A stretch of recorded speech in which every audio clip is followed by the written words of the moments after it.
Short notice ಅಂತಲ್ಲ, ನಾವು 10 days ಇಂದನೂ ನಾವು ಇದ್ರ ಬಗ್ಗೆ ಇದು ಮಾಡ್ತಾ ಇದೀವಿ. 10 days ಸಾಲಲ್ಲ ಪ್ರಮೋಷನ್ಗೆ, ನಮ್ಗೆ ಗೊತ್ತು. ಅದು ರೀಚ್ ಆಗಿದೆ ಅಂತ ಅನ್ಕೋತೀನಿ. Boss cinema boss cinema reach ಆಗಕ್ಕೆ ಕಾರಣ ಅಂದ್ರೆ ನೀವುಗಳೇ ಅಷ್ಟೇ. ಇಲ್ಲ ಅಂದ್ರೆ ಏನಿಲ್ಲ ಸರ್. ಒಂದಿನ ಮುಂಚೆ ಆಗ್ತೀವಿ, ಖಂಡಿತ ಆಗ್ತೀವಿ ಸರ್.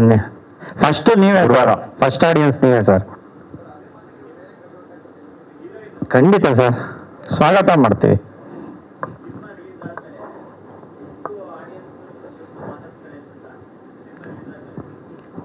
ಖಂಡಿತ ಅನಿಸುತ್ತೆ ಸರ್.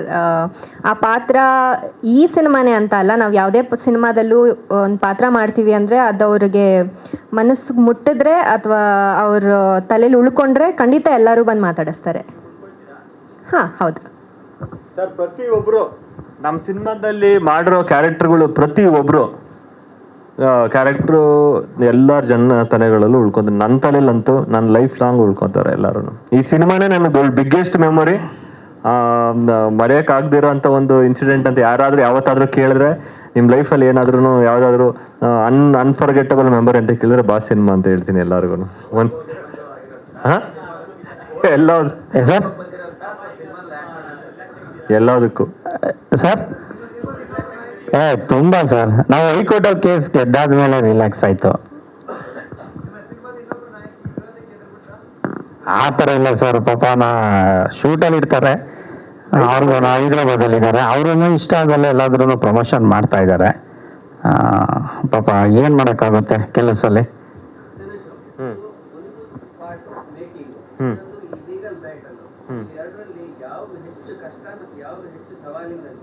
ಅಲ್ಲ, ನನಗೆ ಮೇಕಿಂಗು ಫಸ್ಟ್ ಸಿನಿಮಾ ಅಲ್ಲ ಇದು, ಸೊ 5ನೇ ಸಿನಿಮಾ. ಒಂಚೂರು ಇದೇ ಈಸಿ ಅಂತ ಅನಿಸ್ಬಿಡ್ತು ನನಗೆ. ಇವಾಗ ಎಲ್ಲರಿಗಿಂತ ಕಷ್ಟ ಅಂತ ಹೇಳಿದ್ರೆ ಮಾರ್ಕೆಟಿಂಗು, ಜನಗಳನ್ನ ಅವ್ರಿಗೆ ಮುಟ್ಟಿಸಿ ಥಿಯೇಟರ್ ಕರ್ಕೊಂಬರೋದೇ ದೊಡ್ಡ ಕಷ್ಟ. ಇವಾಗಿರೋ ಕಾಂಪಿಟೇಷನಲ್ಲಿ ಹೆಂಗೆ ರೀಚ್ ಮಾಡೋದು ಅನ್ನೋದೇನೆ ಒಂದು ಕ್ವಶನ್ ಮಾರ್ಕ್. ಯಾವ ಥರ ಪಬ್ಲಿಸಿಟಿ ಮಾಡೋದು, ಎಲ್ಲಿ ಪಬ್ಲಿಸಿಟಿ ಮಾಡೋದು. ಪ್ರತಿ ವರ್ಷನೂ ಒಂದೊಂದು ಥರ ಬೇರೆ ಬೇರೆ ಥರ ಆಗ್ತಾಯಿದೆ ಪಬ್ಲಿಸಿಟಿ ಇದು ಪ್ಯಾಟ್ರನ್ನು. ನಾವು 2013 ನನ್ನ ಫಸ್ಟ್ ಸಿನಿಮಾ ರಿಲೀಸ್ ಆದಾಗ ಕಂಪ್ಲೀಟ್ಲಿ ಇದಕ್ಕೂ ಇವಾಗಿರೋ ಪ್ಯಾಟ್ರನ್ಗೂ ಅವಾಗಿರೋ ಪ್ಯಾಟ್ರನ್ಗೂ ತುಂಬ ಡಿಫ್ರೆನ್ಸ್ ಇತ್ತು. ಆವಾಗ ನಾವು ಒಂದು 50 ಲಕ್ಷ ಇದ್ರೆ ಎಕ್ಸ್ಟ್ರಾರ್ಡಿನರಿ ಪಬ್ಲಿಸಿಟಿ ಮಾಡ್ಬೋದಾಗಿತ್ತು. ನಾನು ಎಷ್ಟೊಂದು ಸತಿ ವೆಂಕಟೇಶ್ ಸರ್ ಮನೆಗೆ ತಗೊಂಡೋಗ್ಬಿಟ್ಟು, ಅವಾಗ ನಾನು Kiran first cinema, Kiran producer, ಅವ್ರ ಮನೆಗೆ ದುಡ್ಡು ತೊಗೊಂಡೋಗಿ ಕೊಟ್ಬಿಟ್ಟು, ಸರ್ ಮಾಡಿ ಸರ್ ಪಬ್ಲಿಸಿಟಿಯಿಂದ ಕೊಟ್ಟಿದ್ವಿ, ಎಕ್ಸ್ಟ್ರಾರ್ಡಿನರಿ ಪಬ್ಲಿಸಿಟಿ. ಏನು ಸರ್ 35 lakhsಗೆ ಅನ್ಸುತ್ತೆ, ಇನ್ನು 15 lakhs ಬೇರೆ ಇದಕ್ಕೆ ಎಲ್ಲ ಚಾನೆಲ್ಗೂ ಇದೆಲ್ಲ ಕೊಟ್ಬಿಟ್ಟು ಎಕ್ಸ್ಟ್ರಾರ್ಡಿನರಿ ಪಬ್ಲಿಸಿಟಿ. ಇವತ್ತು ಆ ಥರ ರೀಚ್ ಮಾಡೋದು ಸಿಕ್ಕಾಪಟ್ಟೆ ಕಷ್ಟ ಇದೆ. ಆನ್ಲೈನು ಅದು ಇದು ಎಲ್ಲ ಎಕ್ಸ್ಟ್ರಾರ್ಡಿನರಿ ಕಷ್ಟ ಇದೆ ಇವಾಗ ರೀಚ್ ಮಾಡೋದು. ಎಲ್ಲಿ ಯಾವ ಹೋಗ್ತಾ ಇನ್ನೊಂದು ಏನಾಗೋಗ್ಬಿಡುತ್ತೆ ಪಬ್ಲಿಸಿಟಿಲಿ ಅಂದರೆ ನಮ್ಮ ಸುತ್ತುತ್ತಾ ಇರುತ್ತೆ ಅದು. ಎಲ್ಲೋ ಇವಾಗ ನನ್ನ ಫ್ರೆಂಡ್ಸ್ ಅಪ್ಲೋಡ್ ಮಾಡ್ತಾ ಇರ್ತಾರೆ, ಇವಾಗ ಎಲ್ಲ ನಮ್ಮ ಮೀಡಿಯಾ ಫ್ರೆಂಡ್ಸ್ ಅಪ್ಲೋಡ್ ಮಾಡ್ತಾ ಇರ್ತಾರೆ, ಪತ್ರಕರ್ತರು ಫ್ರೆಂಡ್ಸ್ ಅಪ್ಲೋಡ್ ಮಾಡ್ತಾ ಇರ್ತಾರೆ, ಸೋಷಿಯಲ್ ಮೀಡಿಯಾ ಫ್ರೆಂಡ್ಸ್ ಅಪ್ಲೋಡ್ ಮಾಡ್ತಾ ಇರ್ತಾರೆ. ಅಲ್ಲೇ ನಮ್ಮ ಸುತ್ತಾ ಇದೆಯಾ ಅಥವಾ ರೀಚ್ ಆಗ್ತಾ ಇದೆಯೋ ಇಲ್ವೋ ಅಂತಲೇ ನಮಗೆ ಕ್ವಶನ್ ಆಗೋಗ್ಬಿಡುತ್ತೆ. ಇವಾಗಿನ ಕಾಲಘಟ್ಟದಲ್ಲಿ ಪಬ್ಲಿಸಿಟಿ ಮಾಡೋದು ಸಿಕ್ಕಾಪಟ್ಟೆ ಕಷ್ಟ. ಅದು ಯಾವುದೇ ಬ್ಯಾಕ್ಗ್ರೌಂಡ್ ಇಲ್ದಿರೋ ಹೀರೋಗಾಗಿರಲಿ ಪ್ರೊಡ್ಯೂಸರ್ಗಾಗಿರಲಿ ತುಂಬಾ ಕಷ್ಟ ಆಗುತ್ತೆ. ಸಪೋರ್ಟ್ ಇರಲ್ಲ ಸರ್ ಯಾರ್ದು, ನೀವೇ ಸಪೋರ್ಟ್ ಅಷ್ಟೇ ಇವಾಗ ನಮಗೆ. ಸರ್ ಥಿಯೇಟ್ರು ಈಗ ಆಲ್ರೆಡಿ ಒಂದು 60 ಆಗಿದೆ. ನಾವೇನೇ ಲಿಮಿಟೆಡ್ ಥಿಯೇಟ್ರುಗಳನ್ನ ಸೆಲೆಕ್ಷನ್ ಮಾಡ್ತಾ ಇದ್ದೇವೆ. ಇಲ್ಲಿ ಏನಾಗೋಗಿದೆ ಅಂದರೆ ಥಿಯೇಟ್ರು ತಾವು ಹೇಳ್ದಂಗೆ ಇಲ್ಲಿ ಕೆಲವರು ಬಾಸ್ ಸಿನಿಮಾ ಅಂದರೆ ಕೊಡೋಕ್ಕೆ ಮುಂದೆ ಬರ್ತಾ ಇದ್ದಾರೆ, ಕೆಲವರು ಇಲ್ಲಪ್ಪ ನಮ್ಮ ತಮಿಳ್ ಸಿನಿಮಾ ಹಾಕ್ತೀನಿ ಅಂತಾರೆ. ಒಬ್ಬ ದೊಡ್ಡ ಪ್ರಖ್ಯಾತ ಡಿಸ್ಟ್ರಿಬ್ಯೂಟರ್ ಹೇಳ್ತಾರೆ ನನ್ನ ಮುಂದೆನೇ, ನಾವೇನು ಹಂಚಿಕೆ ಮಾಡೋಕ್ಕೆ ಯಾವುದೋ ಒಂದು ತಮಿಳ್ ಸಿನಿಮಾ ಹೆಸರು ಬೇಡ, ನೆಕ್ಸ್ಟ್ ವೀಕ್ ನಮ್ಮ ಜೊತೆನೇ ಬರ್ತಾ ಇದೆ, ಅದಕ್ಕೆ ಸೆಟ್ ಮಾಡಿದ್ದೀವಿ ಇದ್ರೆ ನಾನು ಇದನ್ನು ಇಶ್ಯೂ ಇದೆಯಲ್ಲಪ್ಪ ಕಾವೇರಿ ಗಲಾಟೆ ಇಶ್ಯೂ ಎಲ್ಲ ಹೆಂಗೆ ಮಾಡ್ತೀಯ ಗುರು ಅಂದರೆ, ಏನಿಲ್ಲ ಗುರು ತಮಿಳ್ ಟೈಟ್ಲು ತೆಗಿತೀವಿ, ಇಂಗ್ಲೀಷಲ್ಲಿ ಹೊಡಿತೀವಿ ಅಷ್ಟೇ. ನೆನ್ನೆ ಹಂಗಂದ್ರು ನನಗೆ ಶಾಕು. ಅಪ್ಪ ನೀನು ನನ್ನ ಸಿನಿಮಾ ಕೊಡ್ಬೇಡ ಕಣಯ್ಯ, ಕಾವೇರಿ ಜಲ ಭಾಷೆ. ಆಗ ನಾನು ಹೇಳಿದೆ, ನೀನು ಆ ಕೆಲಸ ಮಾಡು, ಫಸ್ಟು ನಾನೇ ಬರ್ತೀನಿ ಅಂತ ಹೇಳಿದೆ ಅವನಿಗೆ. ದೊಡ್ಡ ಡಿಸ್ಟ್ರಿಬ್ಯೂಟ್ರ್ ಆ ಯಪ್ಪ ನಿರ್ಮಾಪಕನು ಕೂಡ ಬೇಡ ಸರ್, ಅದು ಯಾಕೆ ಅವರು ಹಾಕ್ಲಿ, ಅದನ್ನ ನಾನೇ ಮಾಡ್ತೀನಿ, ಕೇಸ್ ಹಾಕಲ್ಲ ನಾನು, ಅವ್ರು ಮಾಡಿದ್ದನ್ನು ತೋರಿಸ್ತೀನಿ, ನಾನು ನಿಂತ್ಕೊಂಡು ಸೋಷಿಯಲ್ ಮೀಡಿಯಾಗೆ ಬಂದು ಹೇಳ್ತೀನಿ ನಾನು. ಅಲ್ಲ ಅವ್ರು ದೊಡ್ಡ ಸಿನಿಮಾ ಮಾಡಿದ್ದಾರೆ. ಈಗ ಡಿಸ್ಟ್ರಿಬ್ಯೂಟರ್ ಅವ್ರು ಹೋಲ್ಡಿಂಗ್ ಅಲ್ಲಿ ಒಂದು 30-40 ಥಿಯೇಟರ್ ಇದೆ. ಹೇಳ್ತೀನಿ ಬಿಡಿ ಸರ್, ಅದು ಅವ್ರು ಮಾಡ್ಲಿ ಆ ಕೆಲಸನ. ಈಗ ಏನ್ ಎಲ್ಲಾ ಸಿನಿಮಾ ತಮಿಳು ಸಿನಿಮಾಕ್ಕೆ ಆ ಯಪ್ಪ ತಮಿಳು ಟೈಟ್ಲ್ ಏನ ಹಾಕೊಂಡು ಬಿಡ್ಬೇಕು, ಅದ್ ಬಿಟ್ಬಿಟ್ಟು ಕನ್ನಡ ಹಾಕ್ತೀನಿ, ಕನ್ನಡ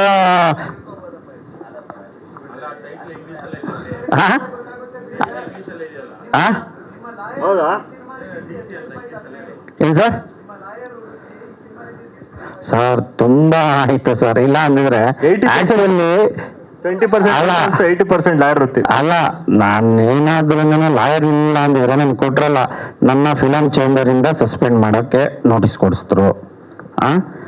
ಜೊತೆಗೆ ನನ್ನ ಬಾರ್ ಕೌನ್ಸಿಲ್ ಬರೀತೀನಿ ಅಂತ ಮಾಡಿದ್ರು.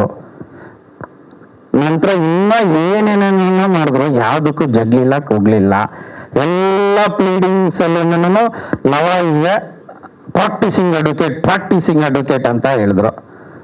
ಎಲ್ಲಾದ್ರಲ್ಲೂ ನನ್ನ ಎದುರಿಸಕ್ಕೆ ಡೈರೆಕ್ಟ್ರಿ ಇಂಡೈರೆಕ್ಟ್ ಆಗಿ ಏನ ಮಾಡಿದ್ರು, ಎದುರೋ ಮಗ ನಾನಲ್ಲ.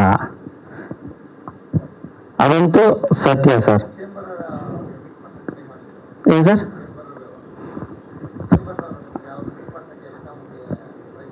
ಅವ್ರು ಮಾತಾಡಿದೆಲ್ಲ ಇವಾಗ ಚೇಂಬರ್ ಬಗ್ಗೆನೆ ಸರ್. ಅಲ್ಲ ಚೇಂಬರ್ ಅಲ್ಲಿ ಅಲ್ಲ, ನಮ್ದು ಬೇರೆ ಚೇಂಬರ್ ಅಲ್ಲಿ ಇರೋದು, ನಿರ್ಮಾಪಕರು ಬೇರೆ ಚೇಂಬರ್ ಅಲ್ಲಿ ಇರೋದು. ಈ ನಮ್ದು ಮೇನ್ ಚೇಂಬರ್ ಅಲ್ಲಿ ಇಲ್ಲ ಈ ಸಿನಿಮಾ. ಇದು ಇರ್ಬೋದು ಸರ್. ಎಸ್, ಅದು ನಾನು ಒಪ್ಕೊಂತೀನಿ. ನಿಜವಾಗ್ಲೂ ನಮಗೆ ಈಗ ಏನಿದೆ ನಮ್ಮ ಮೇನ್ ಚೇಂಬರ್ ಕರ್ನಾಟಕ ಚಲನಚಿತ್ರ ವಾಣಿಜ್ಯ ಮಂಡಳಿಯಲ್ಲಿ ಏನಾದರೂ ಈ ಸಿನಿಮಾ ಇದ್ದಿದ್ರೆ ನಮ್ಗೆ ಆನೆ ಬಲ ಬಂದಿರೋದು, ಸಪೋರ್ಟ್ ಮಾಡಿರೋರು ಎಲ್ಲರೂ. ನಾನು ಸರ್ ನಂದು ಎಲ್ಲ ಸಿನಿಮಾನ ಅದೇ ಚೇಂಬರ್ ಅಲ್ಲಿ. ಅವ್ರ ಫಾದರ್ ಹೆಸರಿತ್ತು. ಅಲ್ಲ, ವಿಷಯ ಏನಂತ ಹೇಳಿದ್ರೆ ನಮ್ಗೆ ಟೈಟಲ್ ಸಿಕ್ಕಿಲ್ಲ ಬಾಸ್ ಅಂತ. ಬಾಸ್ ಅಂತ ಟೈಟಲ್ ಸಿಗದೇ ಇರೋ ಕಾರಣಕ್ಕೋಸ್ಕರ ಆ ಚೇಂಬರ್ಗೆ ಹೋದ್ವಿ ಅಷ್ಟೇ.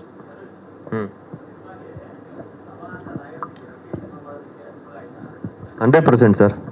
ಏನಕ್ಕೆ ಅಂತ ಹೇಳಿದ್ರೆ ಲೀಗಲ್ ಟರ್ಮ್ಸ್ ಅಲ್ಲಿ ಅವರು ಸ್ಟ್ರಾಂಗ್ ಆಗಿದ್ದಾರೆ. ಸೊ ಏನ್ ಮಾಡಬೇಕು ಮುಂಚೆನೆ ಒಂದು ಸ್ವಲ್ಪ ಪ್ರೆಡಿಕ್ಷನ್ ಇತ್ತು. ಇದು ಮಾಡಿದ್ರೆ ಮುಂದೊಂದು ದಿನ ಕೇಸ್ ಆದ್ರೆ ಈ ತರ ಪ್ರಾಬ್ಲಮ್ ಆಗ್ಬೋದು. ಈಗ ಲವನಿಂದಾಗಿಲ್ಲ, ಅದೇನಿದ್ರು ನಾವು ಲೀಗಲ್ ಬ್ಯಾಟಲ್ ಗೆದ್ದಿರೋದು ವಿವೇಕ್ ಸುಬ್ಬಾರೆಡ್ಡಿ ಸರ್ ಮತ್ತೆ ನನ್ನ ಕೊಲೀಗು CP ಧನಂಜಯ ಅಂತ ಇದ್ದಾರೆ, ಅವರಿಂದ ಸರ್. ಅಲ್ಲ, ಈ ವಿಷಯ ಏನಂತ ಹೇಳಿದ್ರೆ ಅವ್ರು ಕೇಳಿದ ಕ್ವಶನ್ ಸರ್ ಅದಲ್ಲ. ಅವ್ರು ಕೇಳಿದ ಏನಂತ ಹೇಳಿದ್ರೆ, ಅವರು ಈ ಸಿನಿಮಾ ಮೇಕಿಂಗ್ ಅಲ್ಲಿ ಲವನಿಂದ ಏನಾದ್ರೂ ನಿಮ್ಗೆ ಹೆಲ್ಪ್ ಆಯ್ತಾ ಅಂತ. ಆ ಮೇಕಿಂಗ್ ಅಲ್ಲಿ 100% ಲೀಗಲ್ ಆಗಿ ಕರೆಕ್ಟ್ ಆಗಿ ಮಾಡಿದೀವಿ ನಾವು. ಎಸ್ ಎಸ್ ಎಸ್ ಎಸ್ ಹೌದೌದು. Yes sir. ಎಸ್ ಏನ್ ಸರ್? ಸರ್ ಬೆಂಗಳೂರು ನಾವು ಕಮಲಾನಗರ ಒಂದು ಮೂರಿ ಇದೆ, ಅಲ್ಲಿ ಮಾಡ್ದೋ. ದಾಸಂಪುರ ಒಂದು ಅಲ್ಲ ದಾಸಂಪುರ ಒಂದು ಯಾರ್ಡ್ ಅಲ್ಲಿ ಮಾಡ್ದೋ. ಪಾರ್ಕಿಂಗ್ ಲಾರಿ ಪಾರ್ಕಿಂಗ್ ಯಾರ್ಡ್ ಅಲ್ಲಿ ಮಾಡ್ದೋ. ಜೊತೆಗೆ ಕೆಲವು ಕಂಟಿನ್ಯೂಸ್ ಮಾಡ್ದೋ. ಇನ್ನು ಅನೇಕ ಪ್ರೈವೇಟ್ ಎಲ್ಲ ಒಂದು ಸ್ವಲ್ಪ ನಾವು ಮಾಡಬೇಕಾದ್ರೆ ಸೀಕ್ರೆಟ್ ಆಗಿ ಮಾಡಬೇಕು ಅಂತ ಹೇಳಿ ಸಿಟ್ ಹಾಕೊಂಡು ಎಲ್ಲೆಲ್ಲಿ ಮನೆಗಳಲ್ಲಿ ಎಲ್ಲೆಲ್ಲಿ ಇರುತ್ತೆ ಫ್ರೆಂಡ್ಸ್ಗಳು ಮನೆಗಳು ಕನ್ವಿನ್ಸ್ ಅವ್ರು ಕೊಡೋದಿಲ್ಲ, ನಾವು ಬಿಡೋದಿಲ್ಲ. ಪ್ಲೀಸ್ ಕೊಡು ಅಪ್ಪ, ನಮ್ಮ ಫ್ಯಾಮಿಲಿ ಮನೆ ಕಂಡ್ರೆ ಶೂಟಿಂಗ್ ಕೊಡಲ್ಲ ನಾವು ಅಂದ್ರೂ ಇಲ್ಲ, ಕೊಡಿ ಅಂತ ಹೇಳಿ ಮಾಡಿದ್ದೇವೆ. ಅಲ್ಲ, ಪಬ್ಬಲ್ಲೂ ಮಾಡಿದ್ದೀವಿ ಸರ್, ಪಬ್ಬಲ್ಲೂ ಮಾಡಿದ್ದೇವೆ. ಅದು ಸರ್ ಕೇಳ್ತಿಲ್ಲ. ಇಲ್ಲ ಅದು ಮಾಮೂಲಿ ಸರ್, ಅರಿಯೋದಿಲ್ಲ. ರಾಜಕಾಲುವೆನೇ ಈಗ ಎಲ್ಲ ಆಗಿದೆಯಲ್ಲ. ನದಿ ಹತ್ರ ಮಾಡಿದ್ವಿ, ಬೆಂಗಳೂರು ನದಿ.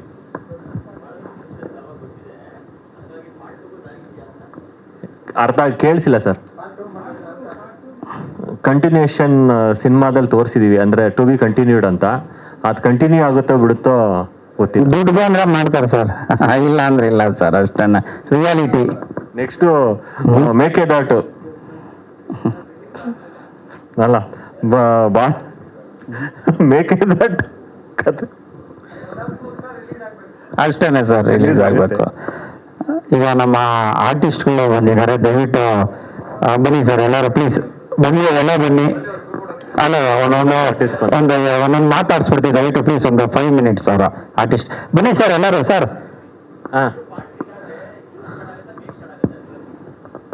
ಏನ್ ಸರ್? ಸರ್ ಹಾಕಿರೋ ದುಡ್ಡು ಬಂದ್ರೆ ನೆಕ್ಸ್ಟ್ ಮಂಡೆಯಿಂದನೇ ಅನೌನ್ಸ್ ಮಾಡ್ತೇವೆ. ಏನ್ ಸರ್? ನಿಮ್ ಕೇಳೋ ಕ್ವಶನ್ ಅರ್ಥ ಏನ್ ಸರ್? ಅದು ಗೊತ್ತಾಯ್ತು ನನಗೆ ಮೀನಿಂಗು. ಅದ್ ನೀವು ಓಪನ್ ಆಗಿ ಹೇಳಿದ್ರೆ ಮೀನಿಂಗ್ ಚೆನ್ನಾಗಿರುತ್ತೆ ಅಂತ. ಅದೇ ಅದ್ರ ಬಗ್ಗೆ ಮಾಡೋಣ ನೆಕ್ಸ್ಟ್.